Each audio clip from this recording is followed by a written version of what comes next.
au parc Disneyland, là où j'avais l'habitude d'aller depuis que j'étais tout petit. Pour la première fois, c'était vide. Il n'y avait presque plus personne. Je croisais presque pas de zombies, pas de morts. Et je me suis rappelé d'un moment. Du moment de ma rencontre avec Kevin.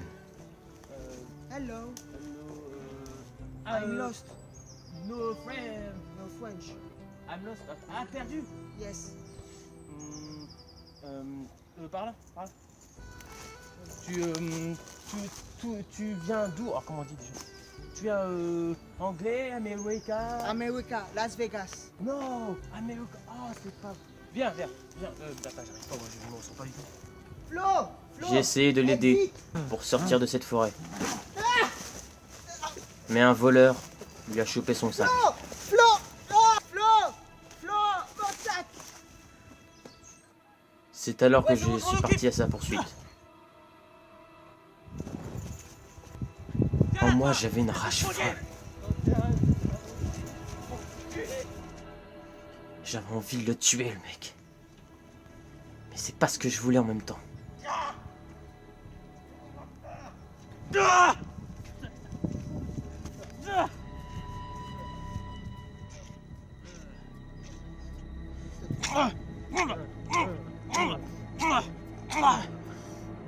T'as pas une autre vie à faire plutôt que de faire chier les gens? Non.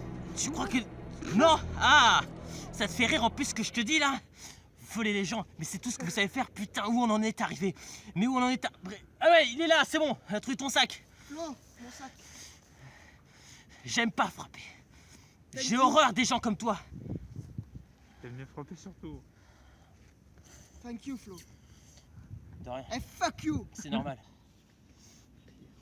Police? Non, pas... Non. Relève-toi. Relève-toi, je te dis. Pourquoi tu fais ça? J'ai une vie de merde. J'ai jamais eu de boulot et j'ai jamais eu de chance. Relève-toi.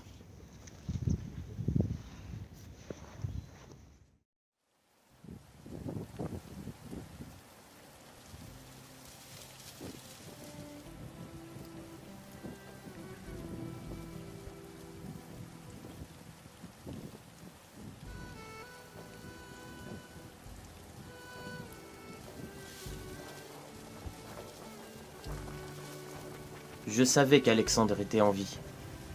Je savais même que Ben était en vie. Il a essayé de m'appeler. Il m'a envoyé des messages. Alexandre, c'était pareil. Mais quoi? Si j'acceptais de le voir, il va me poser des questions. Pourquoi je l'ai pas appelé? Et je serais obligé de lui dire la vérité.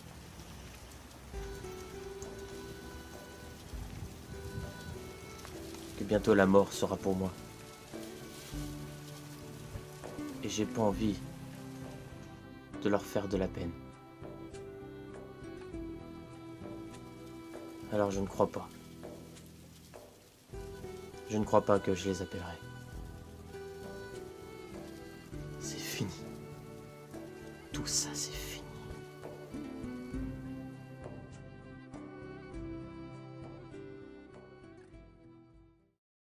Bien le bonjour. Aujourd'hui nous sommes mercredi et comme tous les mercredis nous allons parler d'un épisode de The Walking Dead. Et aujourd'hui ça va être l'épisode numéro 14. Et oui, il ne nous reste plus que 2 épisodes, 2 malheureux épisodes. Et pour dire la vérité, ça avance moyen quand même. Ça prend un peu trop de longueur. Mais non, mais bon, ne vous en faites pas, nous allons en parler tout de suite. Alors comme vous allez pouvoir le constater, regardez cette image.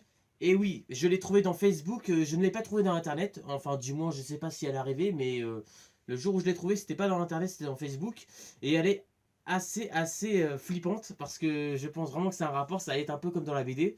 Et oui, on voit donc un Rick qui a la peau toute blanche, mais vraiment, quand quelqu'un meurt, il a la peau blanche, mais vraiment pâle, quoi. Il est vraiment... On voit quand quand quelqu'un est mort, il devient de plus en plus bon, de plus en plus blanc, il devient raide, et voilà, et comme nous pouvons le voir ici par un peu sa main, voilà, je vous remonte l'image, on voit du sang, Alors oui, vous allez me dire, oui, mais ils ont saigné. Mais comme par hasard, il y a beaucoup de sang à l'endroit où c'est à côté de sa main. Donc je me suis dit que Negan ou quelqu'un d'autre lui a coupé la main, comme dans la BD. Et du côté de Negan, nous ne voyons pas Negan sur l'image, mais nous pouvons apercevoir sa batte en sang, cassée, complètement cassée, à la moitié, détruit, et son petit col rouge que nous voyons en sang aussi. Donc je pense que ça va être un combat dans la rage et que ça va sûrement pas se passer dans l'épisode 15, c'est obligé, ça se passera dans l'épisode final. Et il y en a qui disent, parce que oui, j'ai un abonné qui s'appelle Petit Loup, que j'aime bien, j'adore ses vidéos, il a entièrement raison sur certains points de vue, il y en a que je suis pas trop d'accord, d'autres ça va. Mais voilà, comme je l'ai dit, des fois je garde des trucs dans le coin de ma tête parce que je n'ose pas trop le dire, parce que j'adore cette série. Mais t'inquiète pas, petit loup. Enfin, si tu m'entends, si tu regardes cette vidéo, je ne pense pas que tu la regarderas. Si jamais tu m'entends, t'inquiète pas. Cette bataille finale se passera bel et bien dans l'épisode 16.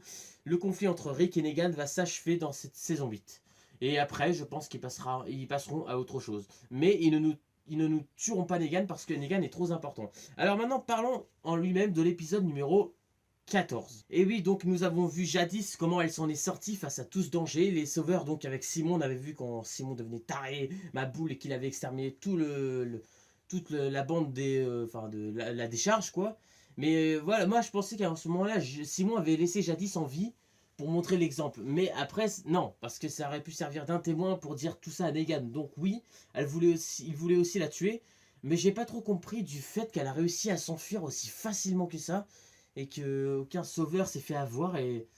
Mais ouais, c'est vrai qu'après il n'y aurait plus eu une seule preuve, donc ça n'aurait pas été raté. Voilà, Rick n'aurait jamais cru Negan, donc je pense que ça va se terminer que Jadis va avouer la vérité à Rick, parce que Negan aura beau dire ce qu'il voudra, je pense que Rick ne le croira jamais. Il fera sa tête de lard et il va pas le croire tout de suite. Enfin, il le croira même jamais, je dirais même plutôt. Donc Jadis a fait la morte, et le sauveur, je ne sais plus comment il s'appelle, mais lui, il est du côté de Simon à 100%. Il va arrêter de s'allier à Negan, même s'il fait en sorte, parce que voilà, c'est Simon qui donne un peu les ordres et tout truc comme ça, donc blablabla. Donc voilà, ce sauveur-là, il crache sur Jadis. Voilà, il lui crache dessus, donc il lui dit de toute façon vous n'aurez jamais réussi, vous êtes trop faible et trop con. Oui, parce qu'ils leur ont refilé les armes, mais je peux comprendre qu'ils ont été bêtes sur ce coup-là. Voilà, et après quelques heures ou quelques minutes, une fois que les sauveurs sont partis de la décharge, Jadis elle s'est relevée. Et voilà, elle s'est changée, elle s'est mise en robe, elle a enlevé ses chaussures, elle s'est mise en robe. Et elle rentre dans une espèce de chambre, une petite maison, c'est sûrement là où elle dormait habituellement. Et voilà, on peut voir qu'il y a Lucille juste au coin de la porte. Et puis après, elle va ouvrir un conteneur. Et devinez évidemment qui y a dedans, Negan est là. Et il dit comme d'hab, c'est quoi ce bordel? Il était ligoté totalement. Dans cet épisode 14, comme d'autres épisodes aussi où ils l'ont un petit peu fait, ou même pas mal de fois, mais là c'est vraiment un peu chiant quoi. C'est chiant parce que quand il y a un passage comme celui-là, regardez, entre Daryl ou Tara, je vais vous dire la vérité, je n'aime pas. Je n'aime pas, parce que déjà Tara, c'est jamais quelqu'un que j'ai vraiment super aimé en personnage, mais même au début, elle était mieux développée, je trouvais. Maintenant, voilà, c'est juste, oh Dwight, il a tué ma copine, on doit tuer les sauveurs, on doit tuer Negan, blablabla. C'est que comme ça. Et Daryl, je l'aimais tellement ce personnage au début, il était super, c'est un peu sauvage, qui attrapait les animaux sauvages et qui les mangeait comme ça, crus. J'aimais bien voir ce Daryl. Bon, pas parce qu'il mangeait des animaux crus, mais enfin, oui bon bref, vous comprenez ce que je veux dire, il était bien avec son histoire avec Merle et tout, bon Merle il est mort, voilà, il y en a qui disent qu'il aurait pu se ranger du côté des sauveurs, Merle, je sais pas. Je sais pas, ça dépend dans quelles circonstances, parce que je sais pas si Merle aurait accepté de se mettre à genoux. Est-ce qu'il avait déjà fait aussi devant le gouverneur, Merle? Je pense qu'il aurait peut-être accepté. Merle, après c'est pas du tout le genre de Shane. Ah Shane. Ah putain, moi ce que j'aurais voulu voir c'était Shane contre Simon et Negan ou Shane contre même Abraham. Bon, je sais que ça n'a aucun rapport, mais ces deux-là ils ont vraiment un gros caractère, Abraham et Shane. J'aurais bien voulu voir ce que ça aurait donné. Mais Shane se mettre à genoux devant Negan ou Simon ou n'importe qui, ça aurait jamais marché. Et même, de toute façon, je vais vous parler après de Rick, ça aussi c'est chiant. Voilà, mais revenons d'abord donc à Daryl. Daryl, c'était un personnage unique dans The Walking Dead. Maintenant, c'est plus rien, Daryl. Il a plus un rôle important. ils sont trop après Negan. Et on voit plus ce Daryl qui essayait de parler, qui avait un peu d'émotion. Même dans la saison 7, il était mieux développé. Dans cette première partie, quand il était prisonnier avec Negan, c'était bien développé au moins tout ça. Quand il était avec Richard, je sais pas si vous vous en rappelez, des petits passages avec Richard dans la saison 7.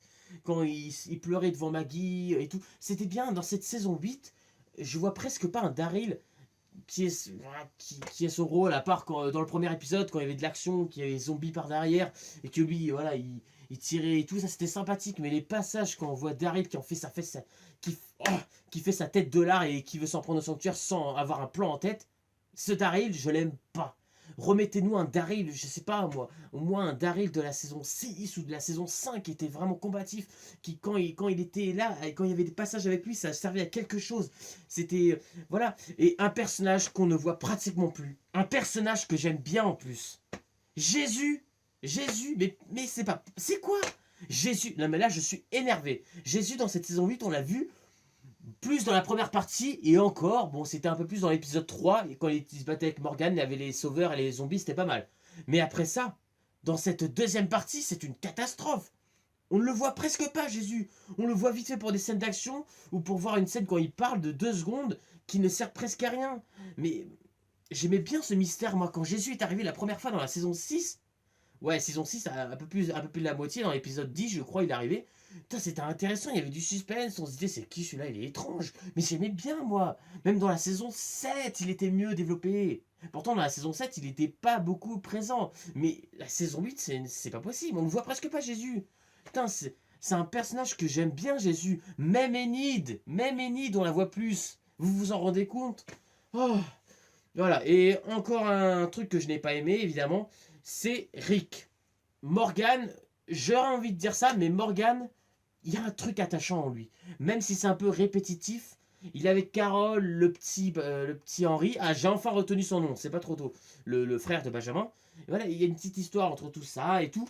Ça va, il y a un peu d'émotion avec Morgan et tout. Rick, il y en a un peu d'émotion parce que quand... Voilà, donc je vous raconte le passage. Donc Rick et Morgan ont poursuivi les sauveurs qui se sont enfuis. Grégory n'était plus avec eux. Il y avait Jarret. J'ai enfin retenu son nom à celui-là. En même temps, je crois que je suis content parce que je vais vous expliquer. Enfin, en même temps, si vous avez vu l'épisode, c'est tout à fait normal. Donc, Rick et Morgan se sont fait prisonniers par le petit groupe de sauveurs qui se sont échappés de la colline pendant l'attaque de la pleine nuit des zombies et aussi de Simon qui avait attaqué avant. Enfin, c'était pendant l'attaque des zombies qu'ils ont profité de se tirer. Le jeune Henry, on ne sait pas du tout où il est. Alors, une horde de zombies arrivait. Et là, c'était la merde totale. Donc, il y a des sauveurs, ils voulaient pas libérer, surtout Jarret, ils voulaient pas libérer Rick et Morgan. Mais d'un côté, ils avaient raison. Jarret, pour la première fois dans The Walking Dead, c'est quelqu'un que je n'aime pas. Déjà, c'est pas parce que forcément il a été méchant comme ça, parce que c'est un môme, Jarret. C'est un môme qui joue là, qui rigole bien, comme si c'était un enfant qui cassait tout, qui tuait des gens. Voilà, déjà c'est ça que j'aime pas dans son rôle à Jarret, c'est que ça. Voilà, mais tout le monde a un style différent dans Walking Dead, ça c'est normal. Mais il a eu raison. Pour une première fois, et une dernière fois bien évidemment, il a eu raison. Jarret avait raison de ne pas vouloir libérer Rick et Morgan, parce que Rick faisait évidemment quand même sa petite promesse. Et oui, je vous promets que vous aurez une place parmi nous, je ne vous tuerai pas. Alors oui, vous allez me dire quoi? Bah ouais, mais attends, il fallait bien que Jarret meure, attends, c'est normal. Mais celui qui a libéré Rick et Morgan, c'était un sauveur bien. C'était pas Jarret, mais Jarret avait juste raison sur un truc, c'était le fait que Rick et Morgan allaient mentir, surtout Rick. Voilà, bon, parce que Morgan, on sait très bien qu'il allait les tuer, c'était évident. Mais voilà, Rick, donc, il s'est retourné contre eux, il a tué les zombies et les sauveurs. Et il n'a pas tenu sa parole. Et alors, le passage que, à la fois, j'étais content, mais c'était assez dégueulasse, c'est Morgan. Il a tué Jarret. Voilà, Jarret vous a rappelé qu'il avait piqué son bâton, qu'il avait tiré sur le frère de Henry, donc le grand, qui allait même... Et j'ai cru qu'il avait failli tuer le petit aussi. Voilà, donc Jarret est mort. Alors ouais, je suis content sans quand même vouloir le cacher. Parce que ce personnage aurait pu être plus développé. Il aurait pu servir à plus de choses. Voilà. Mais après, c'est pas une mauvaise idée d'avoir mis pour l'histoire. Mais il était chiant. Ouais, son rôle était chiant. C'était, voilà. Donc il a eu la mort qu'il méritait. La mort la plus dégueulasse, se faire bouffer par des zombies. C'est le plus horrible parce que voilà, il y a la souffrance, tu sens ta peau qui... Enfin, je n'ai pas de détails parce qu'en gros, ils l'ont bouffé quoi. Mais voilà, et Morgan et tout, il a regardé la scène, il était un peu content, fier de lui, je pense. Et voilà, on voit ce Rick donc qui reparle à Morgan, il lui a dit « Pourquoi la première fois tu m'avais sauvé la vie et tout ?» Morgan lui a dit « Bah, c'était mon fils qui était là. » Donc en gros, Morgan, vous vous a rappelé dans la saison 1, quand Morgan est arrivé pour sauver Rick dans le tout premier épisode, en gros, si son fils n'était pas là, Morgan, en gros, il aurait tué Rick. C'est beau de nous rappeler des passages comme ça. Et du côté de Negan et Jadis, donc Jadis, elle attendait quelque chose. Elle regardait toujours sa montre. Negan, il essaie de lui parler et tout. Qu'est-ce que tu vas faire de moi? Un truc comme ça. Donc, à un moment donné, son truc, il bip, ça sonne. Ou alors, elle va chercher un mort-vivant, mais qui était dans... Regardez, je vous laisse regarder par vous-même. Qui était dans un pit de état. Donc, voilà, la tête de Negan, là, je flippais. Mais quand elle a cherché le zombie, il a réussi à prendre des photos. Negan, malgré qu'il était bien attaché, il a réussi à prendre des photos. Et prendre à côté une sorte de fusée. Franchement, je vais vous dire la vérité, j'ai oublié comment ça s'appelle. Ne vous moquez pas de moi, j'ai oublié le nom totalement que ça avait. Mais il a pris ça et il était prêt à brûler donc les photos. C'était donc des photos de Jadis. Des souvenirs d'elle, avec son groupe, avec sa famille, ses enfants auparavant quoi. Et je pense que voilà, Jadis elle est pareil que Negan, ils ont commencé au même point, ça se voyait. Donc après, d'un coup, c'est à ce moment-là que sa montre à Jadis elle sonne, elle se met donc à sonner. Et là on voit un hélicoptère qui arrive. Donc oui, je me suis dit, je me suis rappelé deux passages, en particulier un, parce qu'on était vraiment sûr que c'était un hélicoptère. Quand on avait vu Rick à la fin de l'épisode 5, je crois bien que c'était la fin de l'épisode 5, où il avait vu cet hélicoptère passer. Alors au début on croyait que c'était une illusion, il y avait des gens qui pensaient que c'était une illusion. Moi je trouvais pas que ça allait être une illusion. Moi je me suis dit, si on voit cet hélicoptère, pour moi ça signifie quelque chose. Voilà, je vois pas pourquoi il rêverait d'un hélicoptère, Rick. Voilà, je pense, voilà, rappel de voilà, quelque chose qui appelle à l'aide, qu'on s'en sortira jamais, et on croyait qu'un hélicoptère, ça aurait pu le faire. Voilà. Et l'autre passage, bon, que voilà, on savait pas trop, c'était dans la saison 7, voilà, l'arrière-plan mal fait, enfin moyennement bien fait, avec l'hélicoptère, un truc qui passait au fond. Bon, alors, moi je savais pas vraiment que ça pouvait être un hélicoptère. Voilà, on aurait pu se dire aussi l'hélicoptère de la saison 1, ou l'hélicoptère de la saison 3 avec le gouverneur, truc comme ça, mais non. Non, je pense que ça n'a aucun rapport, je pense que ça a peut-être un rapport avec l'espèce de groupe avec la femme bizarre de Géorgie. Ou alors c'est un rapport avec les gens de la décharge ou des gens qui passaient comme par hasard pour aider d'autres gens et voilà. Et donc elle a allumé sa... Ah oui, c'était une petite fusée. Voilà, elle a allumé sa fusée donc avec le feu. Mais l'hélicoptère donc est parti à ce moment-là quand elle arrivait avec le truc allumé. Et Negan il était vraiment énervé. Enfin il était énervé et déçu à la fois je pense. Voilà, et après c'est là que Negan, parce que jadis elle s'apprêtait de tuer Negan parce qu'elle était énervée sur le coup. Donc Negan il lui raconte son histoire avec sa femme, comme quoi il a appelé sa femme Lucille, sa batte il l'a appelée Lucille comme sa femme. Voilà, c'est le seul souvenir qui lui reste d'elle. Et donc il a dit, on a commencé du même point nous deux, toi t'as pas envie que je brûle tes photos, alors brûle pas ma batte parce qu'on est pareil. Et après elle l'a épargné Negan et elle l'a détaché. J'avais aussi oublié de vous parler de Morgan qui recommence à avoir des illusions. Morgan avait vu donc Gavin en fantôme avec... ici, il avait été tué donc ici. Et il voit la même chose pour le petit Henry. Et c'était pareil quoi, il y avait aussi le trou ici, comme quoi il avait été transpercé ici. Et Morgan il voit des illusions comme ça, ce petit qui dit pourquoi t'aurais dû le faire ou un truc comme ça, je me rappelle plus trop la phrase exacte. Voilà, c'est celle-ci. Donc il voit ce gamin et tout. Et Carole, elle arrive, elle voit Morgan qui est en train de parler tout seul et tout, voilà, elle le questionne. Et après, il l'a revu aussi pendant un moment donné, avant que Jarry meure, juste avant, quoi. C'était vraiment... Morgan, c'est vraiment décevant, quoi. Il est prêt à mourir. Et j'en suis sûr que pour l'épisode final, il va y passer. Soit il va y passer, soit il va disparaître. Mais je suis plus sur l'option comme quoi il va disparaître. Et donc, Carole, d'un coup, elle entend un cri, parce qu'elle était toute seule à ce moment-là, je crois. Et elle s'est mise à foncer, elle est allée dans l'eau. Et elle a retrouvé le petit Henry. Voilà, il était sain et sauf, il n'a pas été mordu. Enfin, je ne pense pas, parce que des fois, il laisse du suspense, mais je ne pense pas. Donc, elle a tué les zombies, ils étaient au moins 2 ou 3 ou 4, je sais plus combien. Mais je pense que vous allez penser à la même chose de ce que je veux dire. Enfin, pour ceux qui ont regardé l'épisode, qui sont des fans de Walking Dead. Ce passage, regardez cet endroit exactement. Je vous laisse 10 secondes pour deviner si ça vous rappelle quelque chose.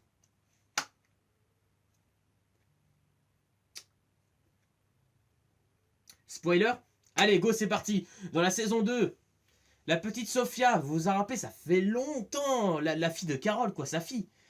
Elle avait été se cacher là, quand Rick il l'avait caché parce qu'il pouvait pas, s'il y avait trop de rôdeurs. Et puis après, vous vous rappelez, la suite, elle est morte dans la grange de Herschel.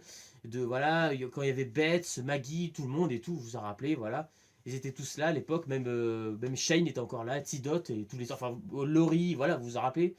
Ils étaient donc tous là, même Carl, Rick, enfin bref, ils étaient tous là. Et ben je pense que c'est un signe. Soit c'était un endroit qui ressemble, que je ne pense pas, et l'option 2, pour moi c'était vraiment l'endroit exact qu'ils avaient tourné cette scène. Et je pense que, à mon avis, ils sont en train de se rapprocher de Atlanta, et Carol ne s'en est pas rendu compte. Au final, je pensais qu'elle allait avoir quand elle allait sauver le petit Henry, je pensais qu'elle allait faire ça. Et elle allait tilter que c'était l'endroit où Sophia avait été. Bon, certes, à ce passage-là, je crois que Carole n'avait pas été là. Mais après, elle avait été voir, si je me souviens bien, où Rick l'avait emmené. Donc c'est ça que je trouve ça étrange. Carole n'a pas tilté une seule seconde que c'était l'endroit où sa fille avait disparu. C'est ça que j'aime bien dans Walking Dead, c'est de remontrer des fois du truc du passé, se rapprocher des trucs auparavant qu'on allait tout le temps. Alors certes, c'est vrai que bon, pour aller à Atlanta, du côté de la colline, un truc comme ça, ça m'a un bon chemin quand même. Donc elle a retrouvé le petit Henry, et puis après ils sont rentrés donc à la colline, et quelques heures ou quelques minutes après, il y a donc Rick et Morgan qui sont rentrés. Donc voilà, Morgan, il a vu que c'était le vrai Henry. Il a eu des doutes. Morgan, j'ai cru qu'il allait lui faire mal. Et donc Henry lui dit ça va aller. Et voilà, et après il lui a dit qu'il a vengé la mort de son frère et qu'il a tué Jarret. Ce Morgan là, il y a du suspense et il m'intéresse là. Negan donc il dit au revoir à Jadis et tout. Et si tu pouvais me suivre et aucun problème, t'es des nôtres maintenant. Et maintenant, je pense qu'elle va servir à pas mal de choses, et lui aussi. Donc, il rentre en voiture en pleine nuit tout seul dans sa voiture, Negan. Et il s'arrête. Il ouvre la portière, ou alors il ouvre la fenêtre d'abord et il parle à quelqu'un. Et il dit, tiens, t'es dans un pit de Zeta, et toi, t'es vraiment pas propre comme ça. Allez, monte. Un truc comme ça, il lui dit. Alors, oui, bon, pour moi, c'est évident. Tout le monde pense la même chose. Je ne me rappelle plus de son nom, mais c'est elle. Voilà, pour moi, c'est elle. C'est celle qui a vu que Dwight était la petite taupe, quoi, le traître. C'est la seule qui a pu voir ça. Parce que depuis l'épisode 8, on ne l'a pas revu une seule fois. C'est la merde. C'est la merde pour Simon et Dwight. Surtout pour Dwight. Parce qu'elle n'est pas trop au courant des manigances de Simon. Vu qu'elle a disparu depuis l'épisode 8. Mais pour Dwight, ça va être assez la merde. Alors Negan, vu qu'il est assez malin, donc je suis toujours persuadé que c'est elle. Voilà, je pense qu'on a pratiquement tous le même avis. Voilà, je vois pas trop qui ça pourrait être d'autre. Mais il peut y avoir des hypothèses. Donc Negan, il rentre au sanctuaire en pleine nuit. Il est assez discret et il dit à un de ses sauveurs qui était donc de son côté, qui n'est pas du côté de Simon. Alors donc son sauveur, il lui dit « Oh là, je savais que vous étiez pas mort. » Negan lui dit « Ouais, mais bouche cousue, papa est revenu. » Et ça va chier. Il dit un truc comme ça, je sais plus c'est quoi la phrase exacte. Et donc je pense que Dwight et Simon sont dans la merde. Mais rappelons-nous quand même que Simon a un sacré caractère. Et que malgré que Negan voudra peut-être le tuer, Simon ne se laissera pas faire. C'est ça qui durera, qui fera un combat génial. Alors je ne sais pas si Simon mourra dans l'épisode 15 ou 16, mais c'est obligé, ça va se passer dans l'un des deux. Simon ne survivra pas pour la saison 8. D'un côté c'est dommage, mais d'un côté si on continue à le laisser en vie, en sachant que c'est quelqu'un de pourri, il continuera, il tuera des gens. Alors oui, il peut se sauver, disparaître pendant un bon moment. C'est ça que c'est chiant, parce que c'est bien fait, mais c'est chiant, parce qu'on doit attendre après. Mais il peut disparaître aussi. Mais je pense qu'il se fera tuer. Je sais pas par qui il se fera tuer. Negan va peut-être le pousser dans les zombies, ou c'est Negan qui va le tuer de sa propre main, ou Dwight qui va se ranger l'un des deux côtés et tuera l'un des deux. Donc je pense plutôt à Simon. Où Dwight donc retournera donc à la colline pendant qu'il y a le conflit entre Negan et Simon. C'est là, Dwight va se tailler pendant ce temps-là, il va en profiter pour retourner parmi les siens de Rick et tout, même s'il y aura du mal parce qu'il y a toujours des petites disputes. Et donc Rosita et les autres, dont je crois qu'il y avait Daryl dedans, encore Daryl va encore, oh putain, je sens que lui il va encore faire une connerie, je sais pas pourquoi. Donc ils vont décider d'attaquer le sanctuaire, je crois, mais surtout de tuer Eugène qui va peut-être refabriquer des balles, ou c'est lui le problème en fait dans tout ça. Alors Eugène, fais gaffe à toi mon gars, Parce que là, t'es tranquille, t'es bien au chaud, ou alors t'es sous une petite sécurité, on va dire. Mais pas pour longtemps, mon gars. Pas pour longtemps, parce que je pense que vu que c'est la fin de la saison 8, là, je pense pas qu'il y aura des... Allez, j'attaque et je repars. Là, ça va vraiment être la guerre.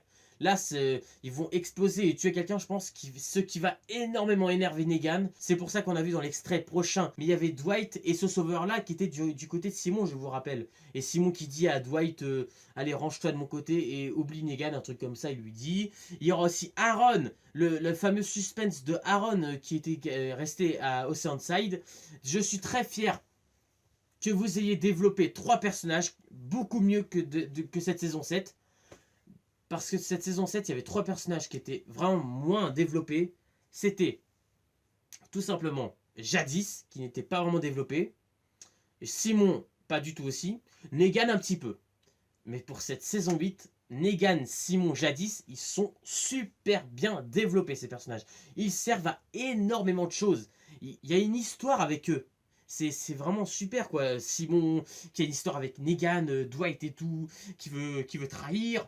Jadis, son histoire avec les hélicoptères, les fusées, sa décharge, elle a perdu tout le monde. Voir sa tristesse, sa chambre, la voir parler avec Negan et tout, c'était bien. Et Negan, bien évidemment, il a été énormément développé. Il a raconté son histoire de sa femme, comment ça s'est passé et tout. On voit un autre Negan un peu moins sadique qui parlait un petit peu à Rick et tout, malgré qu'il se conduit toujours comme quelqu'un de sadique et méchant d'un côté. C'est ça que j'arrive pas trop à comprendre. D'un coup, il est sympa et d'un autre coup, il est un peu sadique. C'est ça que j'ai du mal à comprendre. Mais sinon, ça va. Il y avait des moments un petit peu lents et des moments super intéressants à côté. Rick, je ne veux pas qu'il meure. Je ne veux surtout pas qu'il meure. Parce que, évidemment, bon, c'est le personnage principal. Ça, c'est une qualité, c'est sûr. Voilà. Mais le fait que tu trahis tes promesses, que tu honores pas les promesses de ton fils, c'est dégueu de faire ça, c'est dégueulasse. Tu peux pas. Bon, Daryl, il est pire que toi, je peux l'avouer. Hein. Morgan, franchement, là, je vous dis pas la vérité, il y a pas grand chose à dire sur Morgan, il est bien. Franchement, Morgan, ça va. Mais Daryl et Rick, non. Surtout Daryl, c'est le pire en ce moment. Voilà, et Tara, j'en ai marre aussi. Tara, c'est pas possible. Rosita, franchement, il y a pratiquement rien à dire parce que tout simplement, on la voit presque pas. C'est un peu comme Jésus. Voilà, on les voit presque pas, mais je préfère beaucoup plus Jésus, comme je vous ai dit. Et Enid, elle est un peu mieux développée. Un peu mieux développée, mais pas complètement. C'est un épisode assez pas mal, c'était une bonne note, mais c'était pas le meilleur épisode. Pour moi, le meilleur, ça va sans aucun doute être le dernier.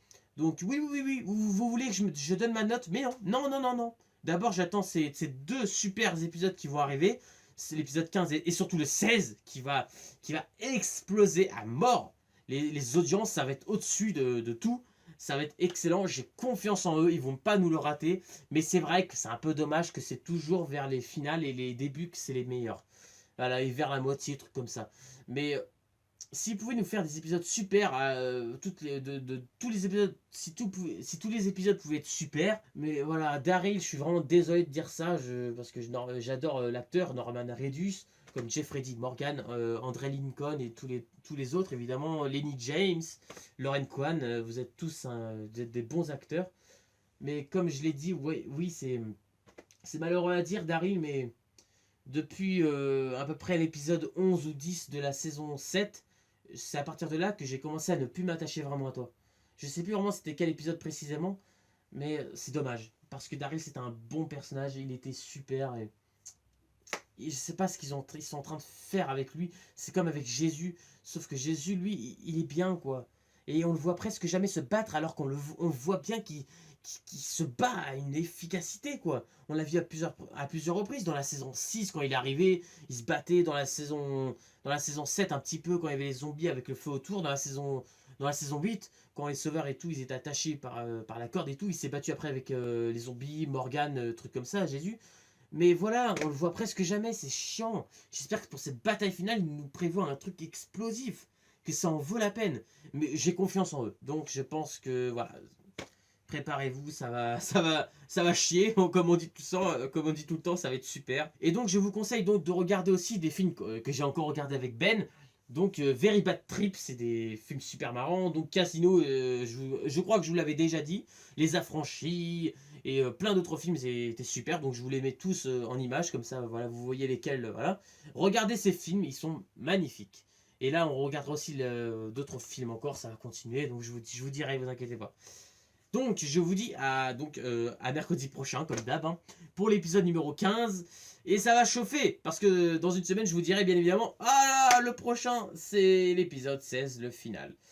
Donc, préparez-vous et sortez les mouchoirs, parce que ça va pleurer un petit peu, je pense, surtout dans l'épisode 16. Donc, préparez les mouchoirs, hein, ne les utilisez pas encore, surtout pas. Je vous dirai quand vous les utiliserez. Bon, bref, je vous dis donc à mercredi prochain pour l'épisode numéro 15, critique, analyse et théorie. Ciao! L'épidémie a vraiment été fatale dans le monde entier. Je n'ai croisé personne depuis tout à l'heure. Je voyais personne, j'avais beau regarder dans les voitures, dans les coins. Il n'y avait personne. Même pas quelqu'un de mort allongé. Et je perdais espoir. Je savais que je n'étais pas le dernier être humain.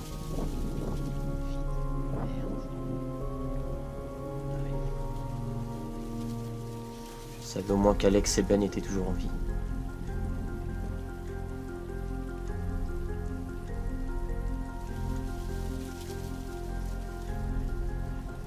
Ce sont des gens bien.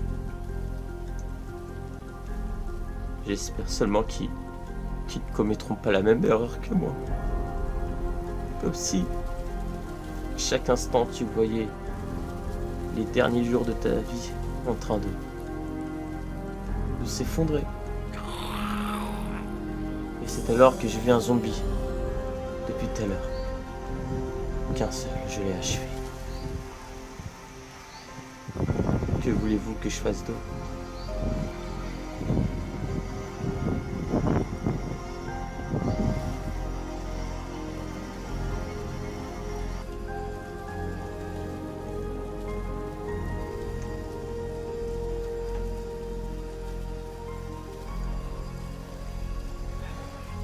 C'est alors que j'ai réfléchi.